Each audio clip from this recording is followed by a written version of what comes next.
পেঁপের তো অনেক রেসিপি খেয়েছেন, একবার এইভাবে নিরামিষ পেঁপের এই রেসিপিটা বানিয়ে দেখুন বন্ধুরা। মাছ মাংস ফেলে কিন্তু এই রেসিপিটা দিয়েই খেতে মন যাবে। তাহলে চলুন আজকে এই সুন্দর পেঁপে রেসিপিটা ঝটপট করে শেয়ার করে নিই। তার জন্য দেখুন এখানে আমি একটা পেঁপে নিয়ে নিয়েছি। এটাকে প্রথমে আমি খুব ভালো করে ধুয়ে নিয়েছি, কাটার পরে আর ধোবো না। এবার এটাকে খোসা ছাড়িয়ে পিস পিস করে কেটে নিচ্ছি। পেঁপেটা খোসা ছাড়িয়ে খুব ভালো করে আমি দেখুন এইভাবে পিস পিস করে কেটে নিয়েছি। এবার এটাকে আমি গ্রেট করে নেব, তার জন্য এখানে একটা গ্রেটার নিয়ে নিয়েছি। এবার এই গ্রেটারটা দিয়ে খুব ভালো করে পেঁপেটাকে আমি গ্রেট করে নেব।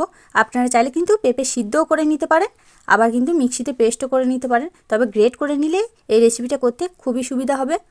এবার সব পেঁপেগুলোকে আমি একইভাবে গ্রেট করে নেব। আজকে এই রেসিপিটা বন্ধুরা অবশ্যই প্রথম থেকে শেষ অবধি দেখবেন। দুর্দান্ত একটা নিরামিষ রেসিপি। পেঁপের এই রেসিপিটা একবার বাড়িতে বানিয়ে দেখবেন, খুবই ভালো লাগবে খেতে। এই দেখুন সমস্ত পেঁপে কিন্তু আমি গ্রেট করে নিয়েছি। এগুলো যেহেতু আগে ধুয়ে নিয়েছি তাই কাটার পরে আর ধোবো না। এবার এদিকে আবার একটা পাত্র নিয়ে নিয়েছি। এবার এর মধ্যে গ্রেট করে রাখা পেঁপে ওগুলো সব দিয়ে দিচ্ছি।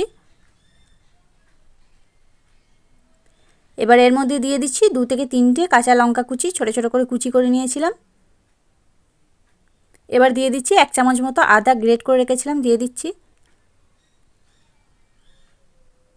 এবার দিচ্ছি 1 চামচ মতো চালের গুঁড়ো, এটা দিলে কিন্তু অনেকটাই মুচমুচে হবে খেতে। আর দিচ্ছি 4 চামচ মতো বেসন, এটা বাইন্ডিংয়ের কাজ করবে। আপনারা কিন্তু এই বেসনের পরিবর্তে আটা বা ময়দাও একটু দিতে পারেন, বা কর্নফ্লাওয়ার দিলে আরও ভালো হয়।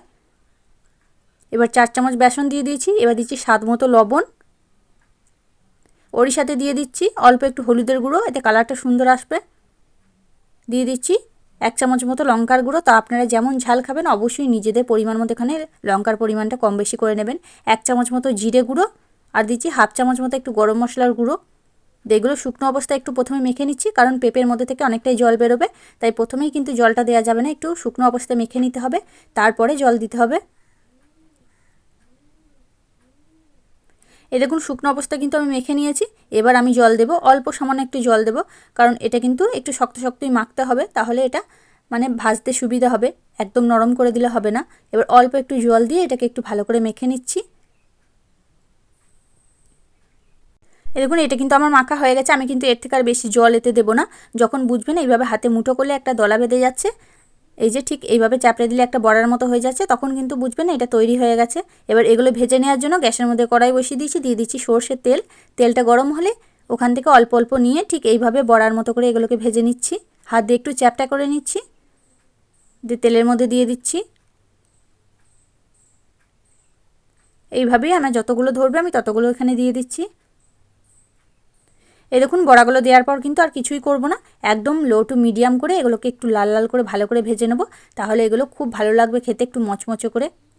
এক পিঠ করে কিন্তু ভাজা হয়ে গেছে। এবার আমি এক পিঠ করে উল্টে দিচ্ছি, আর দেখুন কত সুন্দর কালার চলে এসছে। এবার এই সব বড়াগুলোকে আমি একটু উল্টে এগুলোকে আবারও একটু ভালো করে লাল লাল করে ভেজে নেব। আর গ্যাসের ফ্লেমটা কিন্তু অবশ্যই লো করে রাখবেন, না হলে এগুলো পুড়ে যাবে, ভালো লাগবে না খেতে।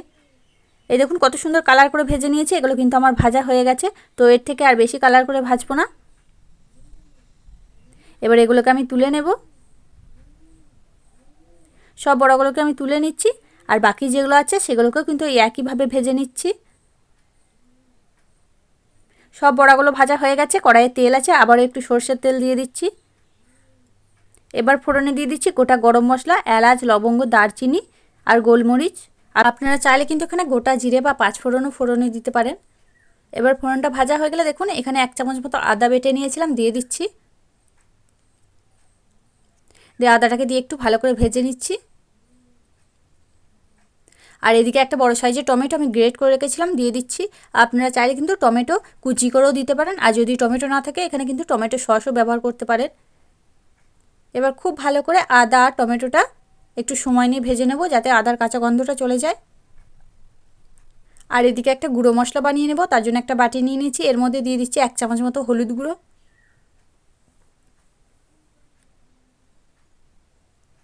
দিয়ে দিচ্ছি হাফ চামচ মতো জিরে গুঁড়ো, হাফ চামচ মতো লঙ্কার গুঁড়ো, আর হাফ চামচ মতো কাশ্মীরি লঙ্কার গুঁড়ো। এটা সম্পূর্ণ কালারের জন্য, আপনারা দিতেও পারেন আবার নাও দিতে পারেন, তবে দিলে একটু কালারটা সুন্দর হবে। অল্প একটু জল দিয়ে মশলাটাকে একটু গুলে নিচ্ছি।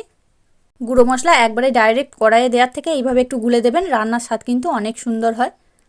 এবার খুব ভালো করে আদা টমেটোটাকে ভেজে নিয়েছি। এবার গুলে রাখা গুঁড়ো মশলাটা দিয়ে দিচ্ছি, দিয়ে আবারও খুব ভালো করে এটাকে একটু কষিয়ে নেবো, সময় নিয়ে একটু কষিয়ে নেবো, যতক্ষণ না এই মশলাটা থেকে একটু তেল ছেড়ে আসছে ততক্ষণ এটাকে কষিয়ে নেবো। আর আজকে কিন্তু রান্নাটা আমি সম্পূর্ণ নিরামিষভাবে করছি, আপনারা চাইলে কিন্তু এখানে পেঁয়াজ রসুনও ব্যবহার করতে পারেন।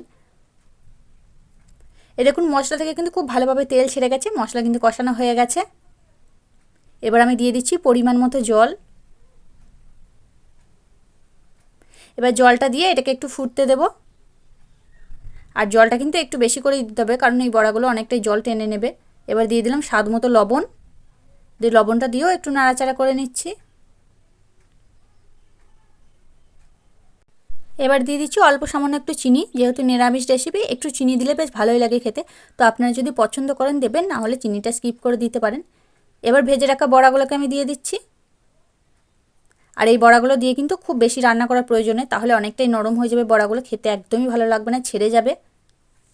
এবার মিনিট দুয়েক মতো অল্প আঁচে একটু এটাকে হতে দিচ্ছি চাপা দিয়ে। মিনিট দুয়েক হয়ে গেছে, দেখুন অনেকটাই কিন্তু জলটা টেনে নিয়েছে। এবার দিয়ে দিচ্ছি 1 চামচ মতো ঘি। তো আপনারা যদি এখানে ঘি খেতে পছন্দ করেন অবশ্যই দেবেন, অনেক ভালো লাগবে খেতে, ফ্লেভারটা খুব সুন্দর আসবে। আর যদি না পছন্দ করেন এটাকেও স্কিপ করে দিতে পারেন। আর দিয়ে দিলাম অল্প একটু গরম মশলার গুঁড়ো, দিয়ে এটাকে একটু নাড়াচাড়া করে নামিয়ে নেব।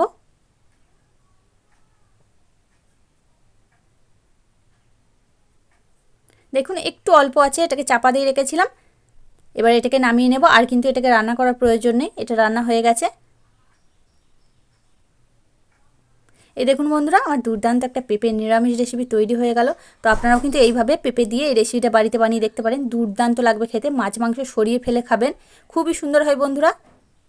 তাহলে বন্ধুরা আজকে আমার এই রেসিপিটা আপনাদের কাছে কেমন লাগলো সেটা কিন্তু অবশ্যই কমেন্টের মাধ্যমে জানিয়ে দেবেন। দেখে যদি একটু ভালো লেগে থাকে, আপনি যদি নতুন বন্ধু হয়ে থাকেন, একটা লাইক দিয়ে চ্যানেলটিকে সাবস্ক্রাইব করে আমার সাথেই থাকার অনুরোধ রইল। পরবর্তী ভিডিওর নোটিফিকেশনগুলো যাতে সহজেই পেতে পারেন তার জন্য পাশে থাকা বেল আইকনটি বাজিয়ে অল অপশনটি অন করে দেবেন। তাহলে আজকের মতো এখানেই, আবার ফিরে আসছি অন্য কোনো দিন অন্য একটা রেসিপি নিয়ে। ততক্ষণ আপনারা ভালো থাকবেন, সুস্থ থাকবেন, ধন্যবাদ।